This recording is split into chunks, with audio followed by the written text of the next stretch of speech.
இதை 13வது அத்தியாயம் பதம் 29, 30. பிரகிருத்யா ஏவ ஷ கர்மாணி கிரியமானானி சர்வசக ய பட்சதி ததா ஆத்மானம் கர்த்தாரம் ச பட்சதி. செயல்களை நடத்துவது பிரகிருதிதான் எனவும் தன்னை செயலற்றவனாகவும் அறிபவன் உண்மையை உணர்ந்தவனாயிருப்பான். வழக்கம். சூரியன் உதிக்கிறதையும் அடுத்து நடு உச்சிக்கு போறதையும் சாயந்திரம் மறைகிறதையும் பார்க்கிறோம். முதல் நடு முடிவு 3 விஷயங்கள் சம்பவிக்கிறது இதுல. ஆனா உண்மையிலே அது எப்பவும் செயல்பட்டபடி இருக்குது. அது போல நாமும் பிறப்பு, இருப்பு, இறப்பு இந்த 3ஐயும் சந்திக்கிறோம். ஆனா எப்பவும் செயல்பாடு பிரகிருதியை கொண்டு நடந்தபடி இருக்கு.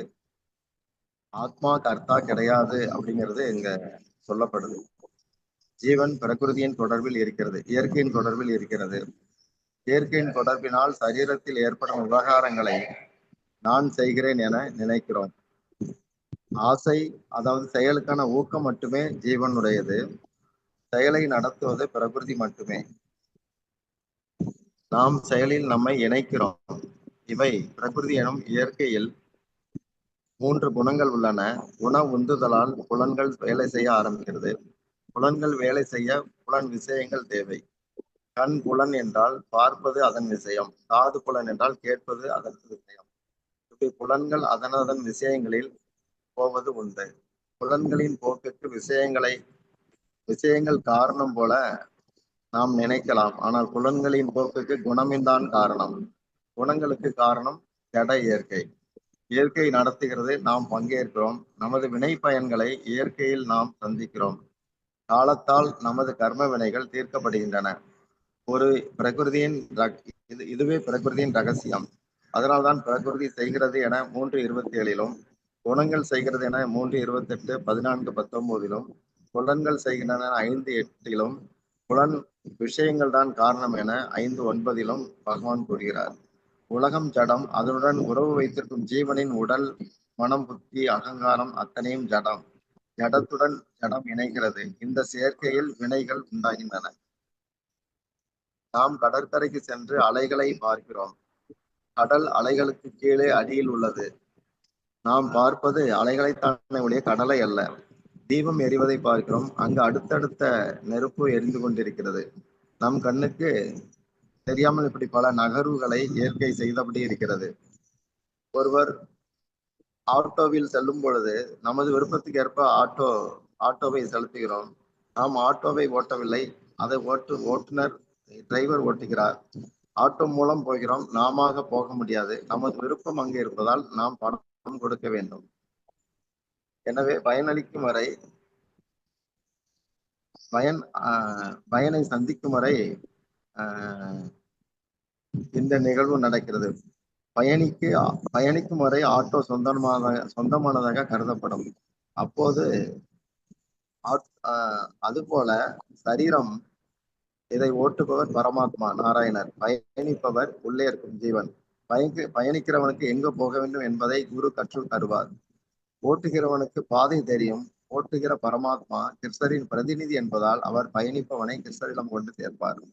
ஒரு நிறுவனத்தில் பல பேர் வேலை பார்க்கலாம். அவர்களை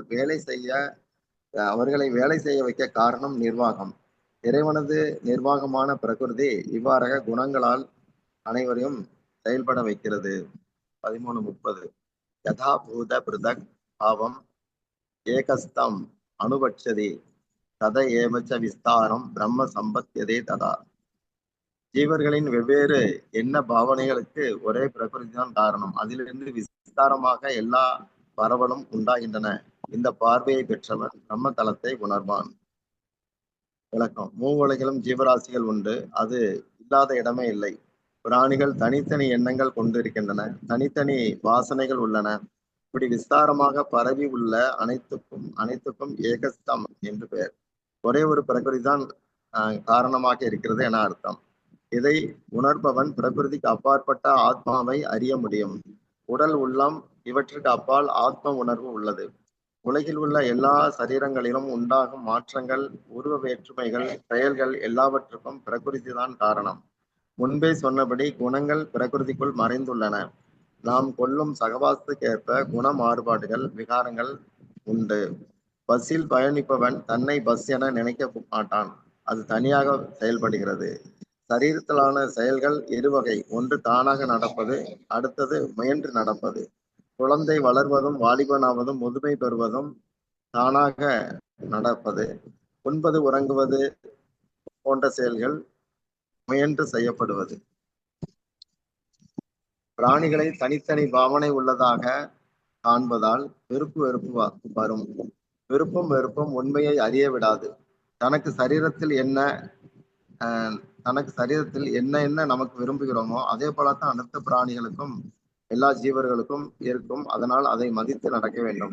எல்லாவற்றிலும் பரமாத்மா இருக்கிறார். சமபுத்தி வரும்போது பிரம்மமாகிய ஆத்ம தளத்துக்கு ஒருவன் வர முடியும்.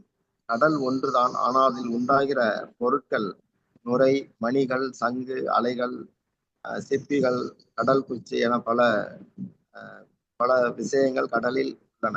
இது போல பிரகிருதியில் பல மாறுபட்ட தன்மைகள் உண்டு. அனைத்தும் பரமாத்மாவுக்குள் உள்ள பரமாத்மா தருகின்ற உணர்வால் நடக்கிறது. இந்த உணர்வை மனித இனத்தில் இருக்கும்போது மட்டும் தன்னை அறிய பயன்படுத்த முடியும். இதனால் தன்னை உணர்ந்தால் பிரம்ம தளத்துக்கு, ஆத்ம தளத்துக்கு வர முடியும் என்பது கருத்து. கிரந்தராஜ் ஸ்ரீ ஸ்ரீமத் பகவத்கீதா கி ஜெய்.